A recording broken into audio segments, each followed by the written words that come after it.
제가 말씀을 준비하면서 오늘 본문을 깊이 생각하면서 한 가지 떠오른 말씀이 있습니다. 여러분, 우리나라를 건국한 초대 대통령이 누구시죠? 예, 이승만 박사, 여러분 다 기억하실 것입니다. 그러니까 이승만 박사가 이런 얘기를 했죠. 뭉치면 살고 흩어지면 죽습니다. 설교 준비하면서 이거를 많이 연습을 했는데 이승만 박사 흉내를 내보려고 했더니 잘 안 되네요. 이승만 박사가 뭉치면 살고 흩어지면 죽는다라는 그런 이야기를 했습니다. 그런데요, 요즘 제가 최근에 들은 말은 이게 반대예요. 뭉치면 죽고 흩어지면 산다는 그런 말을 우리가 많이 했던 것 같습니다. 이게 무슨 말인가요? 여러분, 우리가 한 2, 3년 정도, 지금도 마찬가지입니다만은 코로나를 겪고 있잖아요. 코로나 시기에 우리가 경험했던 것이 바로 이 말이었던 것 같습니다. 코로나 시대에는 사람이 가장 무섭잖아요. 그래서 가급적이면 우리가 사람들이 많이 모이는 다중 시설을 이용하는 것을 제한을 하고요. 그 다음에 항상 마스크를 쓰고 손과 발을 깨끗하게 씻고 그리고 항상 소독하고 모든 환경을 청결하게 하는 일에 우리가 많은 훈련을 받게 되었던 것 여러분 다 기억하실 것입니다. 코로나19는요, 이런 그 상황 속에서 사람들은 뿔뿔이 흩어져야 산다라는 그런 교훈을 우리에게 주었습니다. 그런데 말씀에 비추어서 볼 때에 마냥 흩어져서는 안 된다는 그런 교훈을 얻게 됩니다. 궁극적으로는 우리가 뭉쳐야 되는데요. 여러분, 오늘 이제 우리가 계속 살펴보겠습니다만은 바벨탑 사건을 통해서는 사람이 흩어졌습니다. 그러나 신약 성경으로 넘어가게 되면 오순절 그 성령의 사건을 통해서 사람이 뭉쳐야 된다는 것을 우리가 말씀을 통해서 깨닫게 되었습니다. 결국은 오늘 우리가 말씀을 들으면서 적용해야 될 교훈은 뭐냐면 우리가 죄에 대해서는 흩어져야 되고요. 그리고 은혜 받기 위해서는 뭉쳐야 된다라는 그런 교훈을 우리가 오늘 말씀을 통해서 우리가 생각해 볼 것입니다. 마귀는요, 할 수만 있으면 계속해서 우리를 흩으려고 합니다. 흩음의 배후에는 마귀가 있고요, 모임의 배후에는 성령 하나님께서 계십니다. 마귀는요, 역사적으로 굉장히 흩음을 조장을 했습니다. 그래가지고요, 교회를 자꾸 분열시켰어요. 지금도 마귀의 역사는 이 땅에서 계속 분열시키고 있는 것을 보게 됩니다. 마귀는 오늘도 교회의 흩음을 도모하면서 우리에게 어떤 교훈을 주냐면 흩어지면 살고 뭉치면 죽는다라는 그러한 역사를 우리에게 자꾸 교훈해 주게 됩니다. 그러나 우리는 분명하게 죄에 대해서는 어떻게 된다고요? 흩어지고 그 다음에 은혜 받는 일에 대해서는 뭉쳐야 된다. 그것을 우리가 깊이 오늘 말씀을 통해서 그리고 계속 우리가 성경을 묵상해 나가면서도 우리가 모이기를 피하는 어떤 자들의 습관과 같이 하지 말아야 된다는 것을 우리가 깨닫게 될 것입니다. 여러분, 오늘 말씀은 어떤 사건이냐면 우리가 너무나 잘 아는 바벨탑 사건입니다. 이제 대홍수 이후에 하나님께서 노아의 세 아들들을 통해서 이제 열방의 백성들로 이렇게 흩어지게 만드셨죠. 그래서 열국 백성들로 흩어졌는데 홍수 전에 네피림이 출현했던 것처럼 이 거인족이잖아요. 그리고 사나운 그런 어떤 그 성품을 가졌던 그런 족속들이었습니다. 그런데 이 대홍수 사건 이후에 노아의 자손들 가운데에 함의 후손 가운데 이 뭐라 그럴까요? 폭력적인 성향을 지닌 그런 족속들이 있었습니다. 여러분 기억하시나요? 니므롯. 네, 니므롯이라는 그 뜻이 뭐냐면은 대적자들이라는 뜻이에요. 누구에게 대적을 했겠습니까?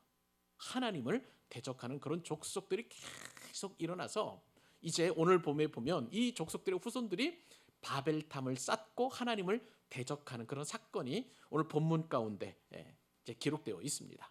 이 니므롯의 후손들은 이제 어느 쪽으로 가게 되면 동방 쪽으로 계속 이주를 하게 됩니다. 하나님을 떠나는 것이죠. 그리고 그들이 정착한 곳이 바로 시날 평야입니다.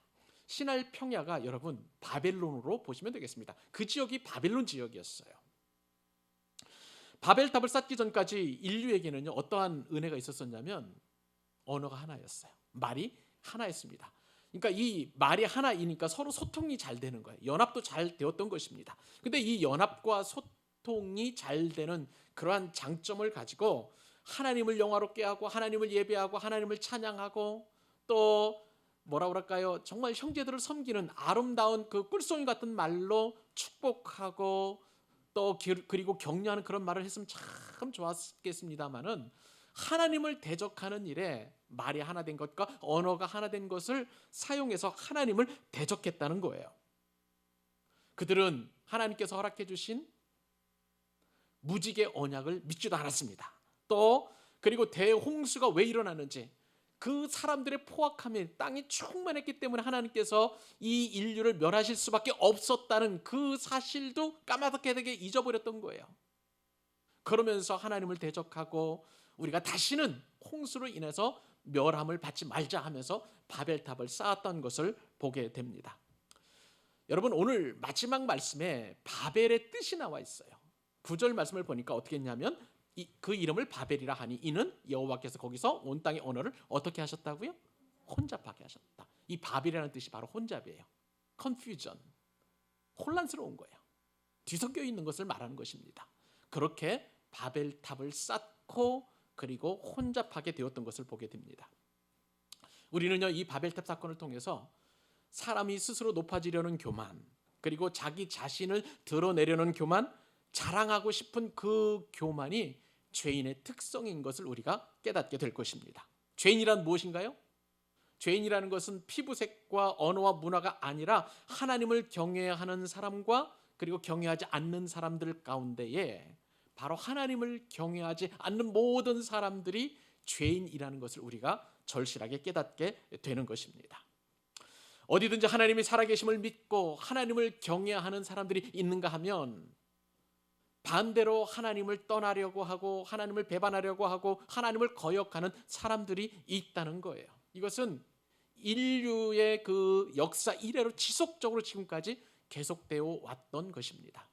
저는요, 오늘 말씀을 준비하면서 우리 광교사나교회 모든 성도님들, 그리고 지금 이 순간 예배드리는 우리 믿음의 모든 권속들이 정말 하나님을 기쁘시게 하고 하나님을 영화롭게 하고 하나님의 이름만 높이고 하나님을 경외하는 정말 샘족의 톨레도스를 이어가는 믿음의 백성들이 될 수 있기를 축복합니다.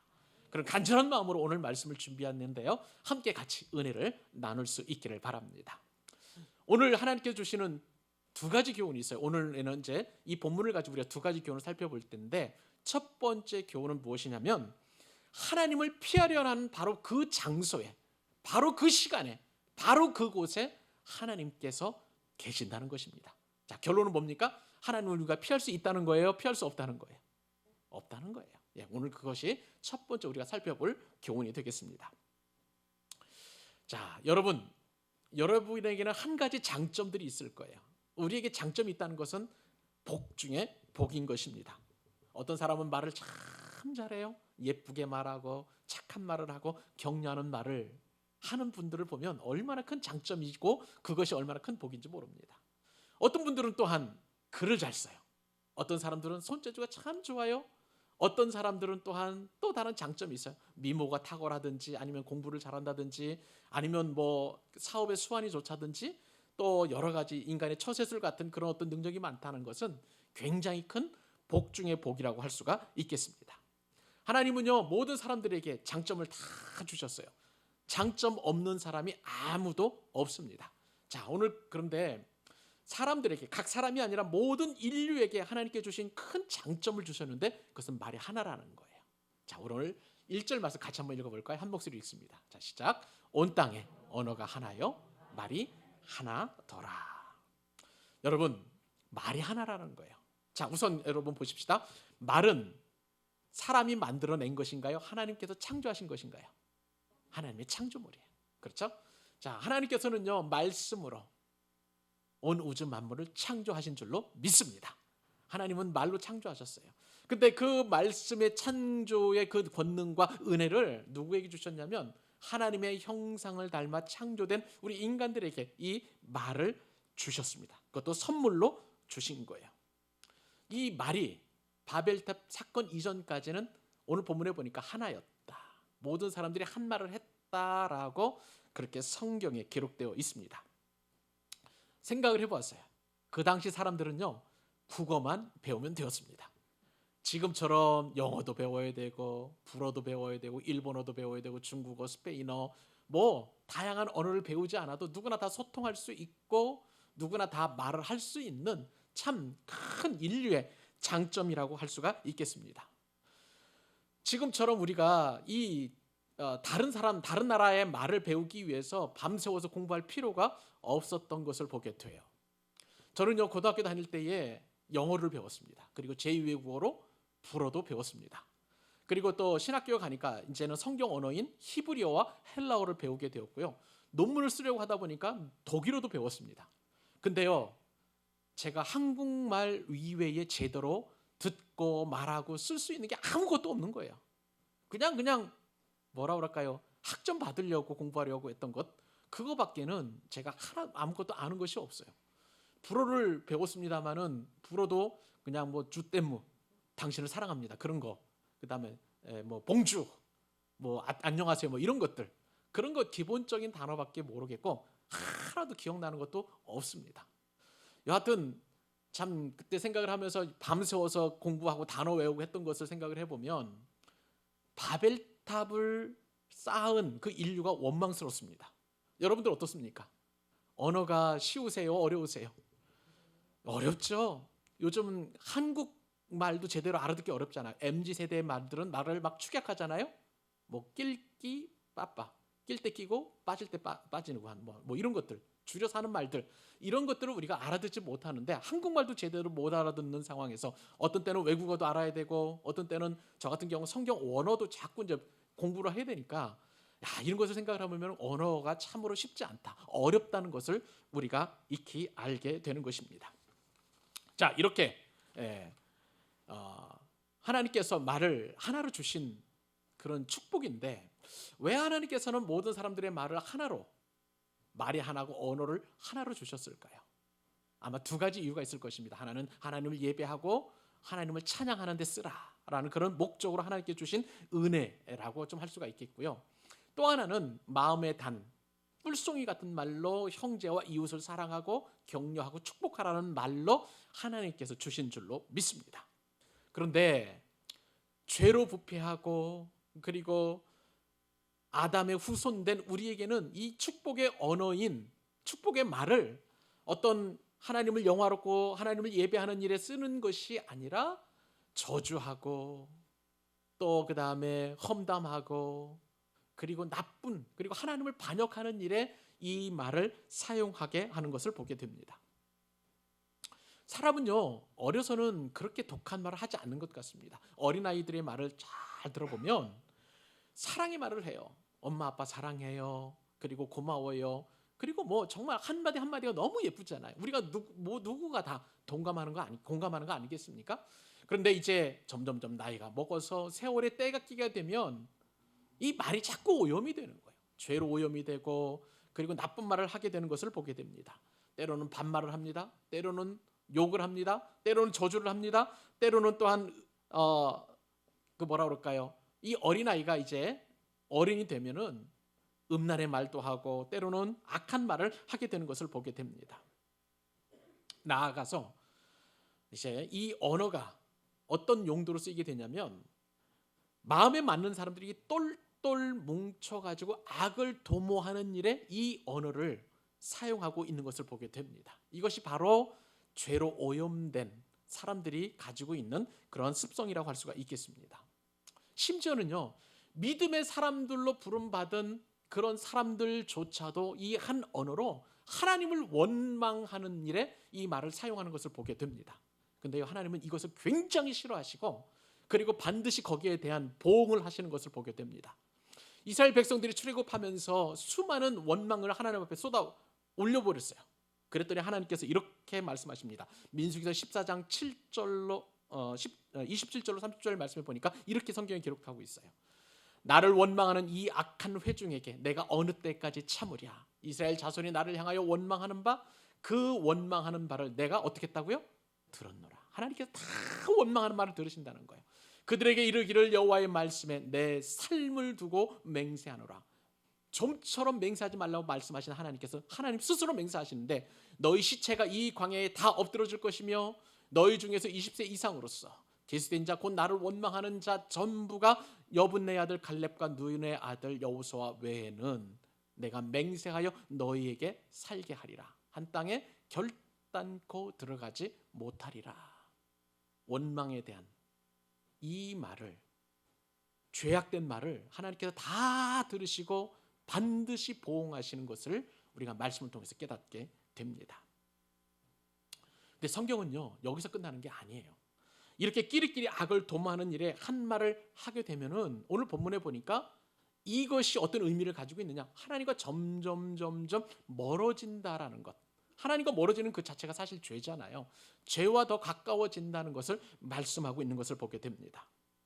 자, 사람들이요 마음을 모았습니다. 그리고 악한 일을 도모하는 일에 한 마음 한 뜻이 되어서 한 말을 하게 되면은요, 이제는 그 사람들끼리 거류할 어떤 장소를 지정하는 것을 보게 돼요. 자, 2절 말씀 보실까요? 이렇게 성경에 기록되어 있습니다. 2절 말씀에 이에 그들이 동방으로 옮기다가 신할 평지를 만나 거기 거류하며, 악한 말을 하고 그리고 나쁜 말을 하고 독한 말을 했던 사람들이 이제는 마음이 모아져서 동쪽으로 옮겨서 한 곳에 정착하게 됐다는 거예요. 근데 여기서 제가 깊이 묵상한 말씀이 있어요. 여러분, 동방으로 옮기다가는 말을 여러분 오늘 정말 마음에 되새겨야 합니다. 이 동방으로 옮겨된다는 것은 무엇이냐면요, 아담 이후에 일어난 일이에요. 아담이 그리고 하와가 죄를 짓고 나서 어떻게 했냐면 에덴 동산의 동쪽으로 옮겨갔습니다. 그것은 뭡니까? 성경에서는요, 죄를 지은 죄인들이, 그리고 죄로 인해서 그 죄인들이 살아가는 곳을 어떻게 하냐면은 그냥 동쪽으로 표현하고 있는 것을 보게 됩니다. 그러니까 아담이 범죄하고 아담과 하와가 범죄한 이후에 에덴의 동쪽으로 갔다는 이유는 하나님을 떠났다는 것을 말하는 거예요. 그리고 죄인들이 거주하는 곳이 바로 동쪽이라는 것을 이야기하고 있는 것을 보게 됩니다. 에덴의 동쪽으로 가셨을 때 하나님께서는요, 거기에 그룹들과 그리고 불칼을 두어 가지고 더 이상 이 에덴의 그 동산이 있는 서쪽으로 옮겨오지 못하도록 그렇게 그곳을 지키게 하신 것을 보게 됩니다. 그러니까 죄인들은 항상 동쪽으로 가는 거예요. 하나님과 멀어지는 것을 보게 됩니다. 비단 이 아담뿐만 아니죠. 동쪽으로 간 사람들이 있었습니다. 여러분 혹시 기억하십니까? 가인이 아벨을 죽이고 나서 동쪽으로 가서 바로 에녹성을 지었어요. 그러니까 동쪽은 죄인들이 거류하는 곳으로 보시면 되겠습니다. 또 아브라함의 조카도 어떻습니까? 롯이죠. 우리가 나중에 살펴보겠습니다만 롯도 아브라함을 떠나서 어디로 갔냐면 동쪽으로 가서 머물렀는데 그곳이 바로 소돔 땅이었어요. 그러니까 성경에서는 항상 동쪽 어떤 의미냐면 죄인들이 사는 곳, 그리고 하나님의 심판이 있는 곳, 그곳을 동쪽으로 표현하고 있는 것을 보게 됩니다. 여러분의 신앙은 지금 동쪽으로 가고 있지 않는지 한번 점검해 보실 수 있기를 바랍니다. 하나님께서 저를 통해서 여러분들에게 말씀하시고 마음에 찔림이 있다면 회개하셔야 합니다. 저도요, 예전에 하나님을 떠나서 그 동쪽 편에 거하던 그런 시절이 있었습니다. 신앙이 들쭉날쭉하던 그런 시절이었는데, 그때가 어느 때였었냐면 중간고사를 볼 때나 기말고사를 볼 때였어요. 제 딴에는요, 주일날 이제 교회 가서 예배를 드리고 그다음에 학생부 모임까지 하면 주일 거의 한나절 이상을 시험 공부를 못 하는 거예요. 그래서 어떻게든지 간에 이제 시험을 앞두고 저는 항상 항상은 아닙니다만은 가끔씩 이제 은혜가 떨어지면 학교에 가서 시험 준비를 했던 것을 보게 됩니다. 자, 그러면 여러분 공부를 많이 했으니까 점수가 좋아야 되는데 여러분 제 점수가 좋았을까요? 그렇지 않았어요. 오히려 그냥 주일 성수하고 집중해서 공부하는 것에 비하면 정말 비효율적으로 점수도 잘 안 나왔고 등수도 많이 이렇게 떨어져 갔던 것을 보게 됩니다. 이것이 바로 저의 어떤 신앙이 동쪽으로 갔던 시절이었는데요. 그런데 문제는 뭐냐, 그 다음부터예요. 그렇게 한 주 빠지고 두 주 빠지고 세 주 빠지고 네 주 빠진 다음에 다시 교회를 가려면 그렇게 어려운 거예요. 교회에 다시 간다는 것은 정말 쉽지 않은 것을 보게 됩니다. 그러다 보니까 신앙이 자꾸 곤두박질 쳤던 제 경험을 여러분들에게 말씀을 드리는 이유는 정말 여러분은 저와 같은 시행착오를 겪지 않으셨으면 참 좋겠습니다. 정말 교회에 다시 갈 수 있었던 계기가 마음이 곤고해지고 또 내가 마음에 어려움이 있을 때 그냥 겨우 교회 가는 그런 어려움이 있었다는 거예요. 신앙의 동쪽으로 갖고 있지는 않는지 여러분들 점검하실 수 있기를 바랍니다. 자, 오늘 본문에 보니까 니므롯 족속이 동방으로 향하여 갔다가 정착한 곳이 바로 이 신할 평지라는 그런 곳이었습니다. 신할 평지는 어떤 곳이냐? 메소포타미아 지역에 있는 평범한 평평한 그런 땅이었는데요. 유프라테스 강 유역에 있는 그런 평야 지대였던 것을 보게 됩니다. 그들은 이 신할 땅에 머무르면서 그곳에서 한 말로 한 언어로 아주 이상적인 그러한 국가를 만들려고 그렇게 생각을 했던 것 같습니다. 근데요, 이 신할 평지에서 인류 최초의 문명인 메소포타미아 문명이 그곳에서 발흥을 하게 됩니다. 그리고 나중에는 이제 바벨론 제국이 탄생을 하게 되었습니다. 여기서 우리는 죄인의 습성을 보게 되는데, 죄인은요 항상 하나님을 떠나서 동쪽으로 옮겨가면서 물이 좋은 곳, 그 다음에 살기가 좋은 곳에 보이면 하나님과 상관없이 그곳에 정착하려는 그런 습관을 가지고 있는 것을 보게 됩니다. 쉽게 말하면요, 우리가 원하는 대학에 들어가고 원하는 회사에 취업을 하고 원하는 이성을 만나서 결혼을 하고 그렇게 생각을 하고 그 다음에 이렇게 모든 것이 다 형통처럼 정말 삶에 어떤 풍요로움이 있고 윤택하다고 느껴지면 굳이 하나님을 찾으려고 노력하지 않아요.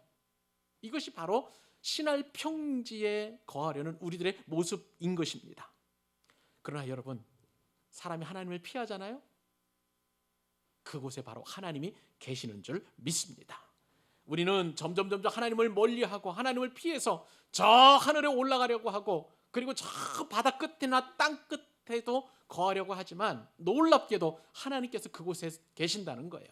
이 사실을 너무나 잘 알았던 사람이 바로 다윗이었습니다. 다윗은 시편 139편 7절에서 10절에서 이렇게 고백을 합니다. 내가 주의 영을 떠나 어디로 가며 주의 앞에서 어디로 피하리이까. 같이 한번 읽어볼까요? 내가 하늘에 올라갈지라도 거기 계시며 스올에 내 자리를 펼지라도 거기 계시나이다.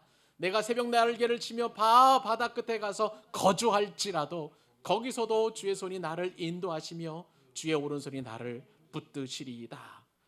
아멘.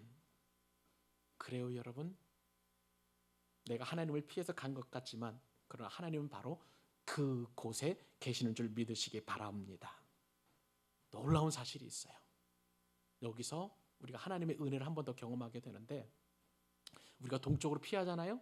그런데 하나님은요 이 동쪽을 향해서 성막과 성전의 문을 동쪽에 두셨다는 사실입니다. 무슨 말씀입니까?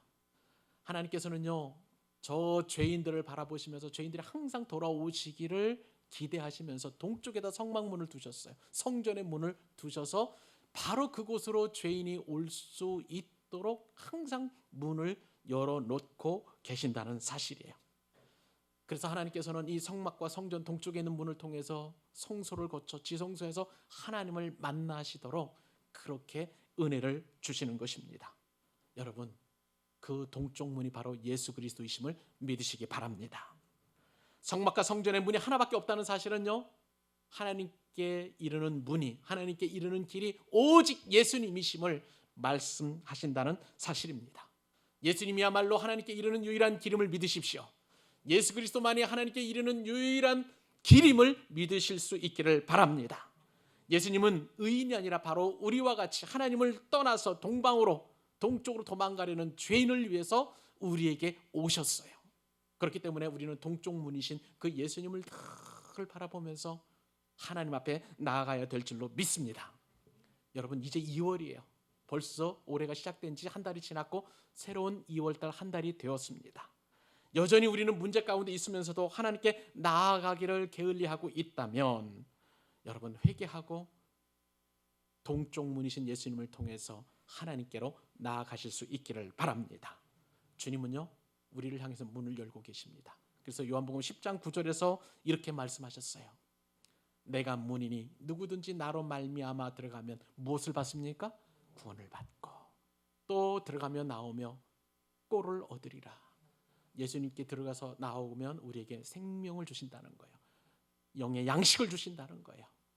2월 한 달도 우리에게 꼴을 주시고 구원을 주시는 예수님을 통해서 하나님께 나아가는 우리 귀한 믿음의 백성들 될 수 있기를 주님의 이름으로 축복합니다. 바벨탑 사건이 주는 또 한 가지 교훈, 이제 마지막 교훈 한 가지 더 살펴보도록 하겠습니다. 사람들은요, 죄로 하나 되는 일에 너무 익숙하다는 거예요. 바벨탑 사건이 우리에게 주는 교훈입니다. 성경은 보면은요, 이 하나됨에서 강조를 하는데, 이제 에베소서에 가면 우리 교회 하나됨에서 강조를 하지만 창세기 오늘 본문에서는요, 죄로 하나 되는 일에 너무나 선수라는 사실을 우리에게 교훈해 주고 있습니다. 모든 인간에게는 한 가지 공통된 관심이 있어요. 나에게 얼마나 유익이 되느냐예요. 나에게 얼마나 이롭게 되느냐 하는 그런 관심사가 있습니다. 이런 관심사끼리 서로 맞게 되면은요, 사람들은 하나가 돼요. 그것이 죄로 인한 그런 하나됨이고, 그리고 내 유익을 위한 그런 하나됨인 것입니다. 죄로 하나 되는 일에는 올림픽 금메달감이라는 것을 오늘 말씀을 통해서 우리가 알게 됩니다. 이런 속성이 바로 오늘 본문 3절과 4절에 기록되어 있는데 같이 한번 읽어보도록 하십시다. 자, 시작.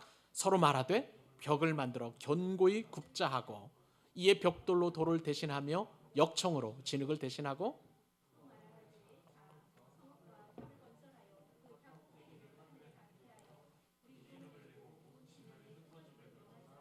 아멘. 여러분, 지금 사람들이 어디에 있냐면 하나님을 피해서 어디로 갔다고요? 신할 평지 바벨론 제국이에요. 그런데 이 바벨론 제국은 이제 산이 없으니까 돌이 없잖아요. 그러니까 이 돌을 대신한 것으로 벽돌을 굽기 시작했습니다. 바벨론 땅은요, 예로부터 아주 벽돌을 부어 가지고 돌을 대신해서 이제 건축물을 짓는 것으로 유명했었습니다. 여러분, 돌이 없다면 사람들이 집을 지을 때 어떻게 지을까요? 원래 이제 돌이 있으면 돌을 쌓지만, 그러나 돌이 없는 이 평지에서는 밀이라든지 풀 같은 것을 진흙과 반죽을 해가지고 얼기설기해서 집과 천장을 만들어서 집을 만들 것입니다. 그런데 이런 환경에서 벽돌을 굽는다, 흙을 빚어가지고 벽돌을 구워가지고 단단하게 이처럼 이렇게 벽돌을 굽는다는 것은 그때 당시 아주 혁명적인 그런 일이라고 할 수 있었다는 것입니다. 사람들은 벽돌과 벽을 짓고 중간에 역청을 발랐어요. 그 역청이라는 것은 이제 일종의 지금으로 말하면 시멘트 같은 것인데요. 시멘트 같은 걸로 접착을 해가지고 계속 차곡차곡 쌓아가지고 견고한 집을 짓게 되었습니다. 하여간 흙을 구워가지고 벽돌을 만들고 흙을 구워서 항아리도 만들고 그릇도 만들었다는 것은 정말 그때 당시에, 지금으로부터 수천 년 전이잖아요. 아주 혁명적인 그런 사건이라고 할 수가 있겠습니다. 그런데 이것이 문제였어요. 인간의 본질은 악하기 때문에 하나님께서 우리에게 은혜 주신 도구를, 어떤 지혜를 항상 악을 도모하는 일에 사용하는 것을 보게 됩니다. 사람들은요, 이제 벽돌을 굽는 것에 이 벽돌이 얼마나 견고하고 또 든든한 것인지를 알고 제일 먼저 했던 것은 바로 바벨탑을 쌓은 것을 보게 됩니다. 고대 근동에는요, 한 가지 그 인식들이 있었어요. 이 사람들이 왜 바벨탑을 쌓게 되었냐면, 고대 근동 사람들에게는 한 가지 인식이 있었었는데, 어떤 인식이냐면 신이 저 높은 곳에 임한다고 늘 그렇게 생각을 했었던 것입니다. 그러니까 뭐 예를 들어서 우리나라에서는 백두산을 굉장히 신성시하잖아요. 한라산도 신령한 그런 어떤 그런 하는 그런 마음들이 있잖아요. 마찬가지로 사람들은 높은 곳에는 항상 신이 임재한다는 그런 뜻을 가지고 있었어요. 그런데 평야에서는 산이 없으니까 어떻게 됩니까? 그곳에 자연스럽게 탑을 쌓을 수밖에 없었던 거예요. 왜냐하면 탑을 쌓아야만 신이 그곳에 임재한다라고 그렇게 믿었기 때문인 것입니다. 그래서 이제 산이 없는 이 평야 지대에 쌓은 탑을 고고학 용어로 지구라트라고 이렇게 이야기합니다. 지구라트. 근데 지금 말하자면 지금 이 신할 평지에 있었던 니므롯 후손들이 지구라트를 쌓은 것을 보게 됩니다. 그리고 그 이름을 바벨탑이라고 지었습니다. 자, 오늘 본문에 보니까요, 사람들이 이 바벨탑을 쌓은 이유, 몇 가지 이유가 있어요. 오늘 본문에는 세 가지 이유가 있고, 그리고 이 이면에 숨겨진 한 가지 더 숨겨진 이유를 제가 또 말씀을 드리겠습니다. 첫 번째 보니까 4절에 보니까 사람들이 이렇게 바벨탑을 쌓은 이유는 하늘 끝까지 가기 위해서예요. 하늘 끝까지. 여러분, 하늘 끝까지 간다는 것은 무엇이냐면 이것이 하나님을 만나기 위해서 하늘 끝까지 가는 것이 아니라 하나님께 반항하기 위해서, 하나님처럼 높은 곳에 올라가서 하나님께 맞짱 뜨려고 그렇게 하늘 끝까지 가려는 마음이, 인간들의 마음이 있었던 것이죠. 여러분, 이것은 인본주의입니다. 사람이 하나님처럼 되려고 하는 것은 바로 하늘에까지 닿으려고 하는 그런 인본주의라고 보시면 되겠습니다. 여러분, 우리가 예전에 창세기 묵상할 때에 처음에 뱀이 사람을 유혹했던 그런 말 여러분 혹시 기억하시나요? 창세기 3장 5절 말씀에 보니까 너희가 선악과를 먹는 날에는 너희 눈이 밝아져 누구와 같이 될 수 있다?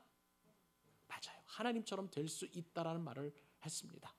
사단은요, 끊임없이 우리로 하여금 하나님처럼 되라고 하는 거예요. 유혹하는 거예요. 말로 유혹하는 것을 보게 됩니다. 여러분, 그러나 하나님 입장에서 보면 그것이 얼마나 고통스러운지 몰라요. 피조물이 어떻게 하나님과 같이 될 수 있겠습니까? 여러분은 부모님들이십니다. 부모님들이 가장 힘들어할 때 뭐냐면 자식이 부모님에게 대해서 반항할 때예요. 마찬가지로 우리가 하나님에 대해서 반항한다고 보시면 하나님의 마음이 얼마나 고통스러울까요? 그것을 우리가 생각해 볼 수 있는 것입니다. 마귀는 우리에게 끊임없이 말합니다. 하나님께 대들으라는 거예요. 하나님과 같이 되라는 거예요. 하나님과 맞짱 뜨라는 거예요. 계속 그렇게 이야기하고 있는 것입니다. 바벨탑은 근본적으로 사람들로 하여금 하나님처럼 되도록, 하나님처럼 높은 곳에 올라가서 하나님과 동등해지도록 그렇게 되려는 사람의 죄의 결과였다는 거예요. 이것이 바로 사람들이 바벨탑을 쌓은 첫 번째 이유가 되겠습니다. 두 번째 있습니다. 두 번째 이유는 뭐냐면은 자기들의 이름을 내기 위해서였어요. 4절 말씀 보세요. 중반절 이후에 자기들의 이름을 내려는 것입니다. 사람들은요, 죄인들은요, 하나님의 이름이 아니라 자기의 이름을 내는 그런 유명해지는 일에 굉장히 갈급해하고 있는 것을 보게 됩니다. 부패한 인간의 본성 중에는 하나님처럼 되려는 그 습성 못지않게 교만해져서 자기 이름을 내고 유명해지려는 그러한 교만이 동등하게 있다는 것을 우리는 부인할 수 없는 것입니다. 사람은 언제나 어디서든지 항상 자기 이름을 내려고 그래요. 그래서 조금만 무슨 위치만 되면 항상 명패를 놓잖아요. 무슨 실장, 무슨 사장, 항상 명패를 놓으면서 자기 이름을 그렇게 해서라도 내고려고 하는 사람들이 있는 것입니다. 니무롯 사람들을, 그러니까 바벨탑을 쌓았던 이 니무롯의 자손들은요, 한 가지 자기 이름을 내고 싶어하는 그런 열망이 있었어요. 무슨 얘기냐면, 여러분, 셈이라는 거 지난주에 우리가 살펴봤습니다만 이 셈이 그 뜻이 뭡니까? 이름이란 뜻이에요. 명성이라는 거예요. 그러니까 셈의 후손들이 하나님의 자손으로서 그렇게 유명해지고 하나님을 경외하는 족속으로 많은 사람들에게 인식이 되다 보니까 그에 못지않게 이 니무롯의 자손들도 명성을 좀 얻고 싶었던 거예요. 그래서 자기들의 이름을 내기 위해서 바벨탑을 쌓았다고 성경에서 그렇게 말씀해 주고 있는 것입니다. 여러분, 우리는 우리 이름을 내는 대신 하나님의 이름을 내는, 하나님의 영광을 올려드리는 일에 우리의 인생의 목적을 둘 수 있기를 바랍니다. 내가 유명해지기보다 하나님의 이름이 영화롭게, 우리가 주기도문을 통해서 계속 배우죠. 하늘에 계신 우리 아버지여 이름이 거룩히 여김을 받으시오며, 첫 번째 우리에게 가르쳐 주신 청원이 바로 주의 이름이 거룩히 여김을 받는 거예요. 주님의 이름이 영화롭게 되는 일에 저와 여러분들이 쓰임을 받을 수 있기를 바랍니다. 그리고 바벨탑을 쌓은 세 번째 이유가 있어요. 세 번째 이유는 뭐냐면 온 지면에 흩어짐을 면하자. 흩어짐을 면하자는 것입니다. 니무롯 후손들은요, 이것을 한 가지 경험을 하게 되었어요. 하나님이 없을 때 얼마나 그들이 고독하고 그들이 얼마나 많이 절망했는지 그들은 체득을 하게 되었습니다. 그래서 그들은 할 수만 있으면 이 고독을 이겨내고 절망을 이겨내기 위해서 뭉쳤어요. 하나님을 대적하는 일에 마음을 같이 하고 한 말을 하다 보니까 악을 도모하는 일에 뭉치게 되는 것을 보게 됩니다. 그래서 뭉치면 살고 흩어지면 죽는다라는 그러한 인간적인 역설을 만들어 내었던 것입니다. 여러분, 뭉치는 것이 다 나쁜 것은 아닙니다만은, 그러나 왜 뭉치고 무엇을 왜 뭉쳤는지가 너무 중요하다는 것을 우리는 알아야 합니다. 사람들은 지금도 흩어짐을 면하고 자기들을 보호하기 위해서 자꾸 뭉칩니다. 고향이 같으면 향후회를 조직을 하고요. 같은 학교가 나오면은 동창회를 그리고 동문회를 조직을 하는 것을 보게 됩니다. 자기와 정치적인 이념이 같으면 같은 정당을 만들어요. 또 그리고 자기와 같은 어떤 목적을 위해서 사실 국가들도 이렇게 뭉칩니다. 그래서 G7 정상회의나 아니면 유엔이라든지 그리고 유럽 공동체 이시죠. 이런 어떤 공동체들은 항상 자신들을 보호하기 위해서 흩어짐을 면하기 위해서 그렇게 뭉치는 것을 보게 됩니다. 근데 이러한 인간적인 뭉침에 한 가지 빠져 있는 게 있는데 하나님이 빠졌어요. 하나님을 영화롭게 하기 위해서 뭉치는 게 아니라 그들은 자기를 보호하기 위해서 그리고 자신들이 보호를 받기 위해서 서로 뭉치려고 하는 것을 보게 됩니다. 근데 제가요 이런 세 가지 목적 외에 바벨탑을 쌓은 숨겨진 이유를 묵상을 하게 되었습니다. 그것은 뭐냐면은 이 바벨탑을 쌓고 그 위에서 하나님을 예배하는 것이 아니라 바로 이난나라는 신을 섬기기 위해서 바벨탑을 쌓았다는 거예요. 이 메소포타미아 지역에서 발견된 지구라트마다 거기에 나오는 흔적들이 있는데 그 흔적들을 조사해 본 결과 아주 공통적인 그런 결과물들을 한 가지 고고학자들이 얻어냈습니다. 이난나. 이 이난나는 성의 신이에요. 그러니까 섹스의 신이고 달의 신입니다. 그 신들을 섬기기 위한 그 제단이 항상 있었던 것을 보게 됩니다. 결국은요 사람들이 표면적으로는 우선은 하나님께 도달하고 그리고 자기 이름을 내고 그리고 또 흩어짐을 면하기 위해서 했지만 그러면서 동시에 하나님 대신 또 다른 신 이난나를 섬기기 위해서 그렇게 모였다는 거예요. 이것이 바로 죄인들의 습성인 것입니다. 근데 성경은요 이러한 뭉침에 대해서 철저하게 파괴를 말씀하시는 것을 보게 됩니다. 이 바벨탑이 쌓여졌던 그곳 바로 바벨론 제국이라고 했는데요. 하나님 대신 자신들의 유익을 도모하기 위해서 자신들의 유익을 위해서 모여진 이 뭉치면을 성경에서 항상 바벨론이라고 이야기하고요. 그리고 요한계시록에 보면 이 바벨론은 반드시 무너진다라고 말씀하십니다. 요한계시록 18장 2절로 3절 한번 이렇게 성경에 기록되어 있는데요. 한번 읽어드리겠습니다. 힘찬 음성으로 외쳐 이르되 무너졌도다 무너졌도다 큰 성 바벨론이요 귀신의 처소와 각종 더러운 영이 모이는 곳과 각종 더럽고 가증한 새들이 모이는 곳이 되었도다. 그 음행의 진노의 포도주로 말미암아 만국이 무너졌으며 또 땅의 왕들이 그와 더불어 음행하였으며 땅의 상인들도 그 사치의 세력으로 치부하였도다 하도다. 사랑하는 여러분, 하나님 없는 뭉침은 그것이 바로 큰 성 바벨론이라는 사실을 기억하실 수 있기를 바랍니다. 개인도 마찬가지예요. 또는 우리 공동체 생활도 마찬가지예요. 어떠한 모임이든지 간에 우리가 하나님을 영화롭게 하고 예배하고 서로 격려하고 축복하고 사랑의 언어를 하는 하나님의 이름으로 모이는 그 이외의 모임들은 큰 성 바벨론이고요. 반드시 무너지게 되어 있다라고 성경은 말씀하시는 것을 보게 됩니다. 여러분, 왜 하나님은 바벨론을 무너뜨리셨을까요? 하나님이 없기 때문에. 하나님이 없는 경영은 인간의 욕심에서 출발을 하게 됩니다. 타락한 인간의 경영에는 반드시 하나님의 심판이 뒤따르게 되어 있습니다. 인간의 악한 계획에 따라서 건설된 이 바벨탑을 하나님께서는 아셨어요. 그리고 언어를 혼잡케 하심으로 말미암아 바벨탑을 무너뜨리신 것을 보게 됩니다. 우리는 다음 주에 바로 이 바벨탑 사건을 한 번 더 살펴보면서 하나님께서 왜 이렇게 바벨탑을 싫어하시는지를 말씀을 통해서 깨닫게 될 것입니다.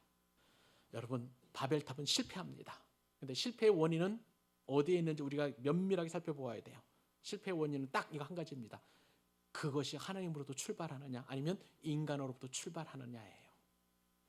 이번 한 주간 동안 이 말씀을 여러분 깊이 묵상하시고요. 우리의 모든 계획과 우리의 모든 일들과 우리의 모든 말과 우리의 모든 행함이 하나님으로 인하여 출발되는 그런 은혜가 있기를 바랍니다. 그것이 우리가 바벨탑을 면하는 길이에요. 무너짐을 면하는 길이에요. 하나님이 우리와 함께 하실 때에 우리는 승리하게 되고 우리는 주 안에서 형통하게 되고 우리는 주님을 영화롭게 하는 그 일에 쓰임을 받아 삶의 의미와 목적도 발견하게 될 줄로 믿습니다. 이번 한 주간 동안 열심히 하나님을 위해서 사업하십시다. 이번 한 주간 동안 열심히 하나님의 영광을 위하여 우리 공부하시고 그리고 직장생활 감당하실 수 있기를 바랍니다. 그리고 하나님의 영광과 은혜를 위하여 이번 한 주간도 넉넉히 승리하도록 그렇게 간구하고 소망하는 그런 은혜가 있기를 우리 주님의 이름으로 축복합니다.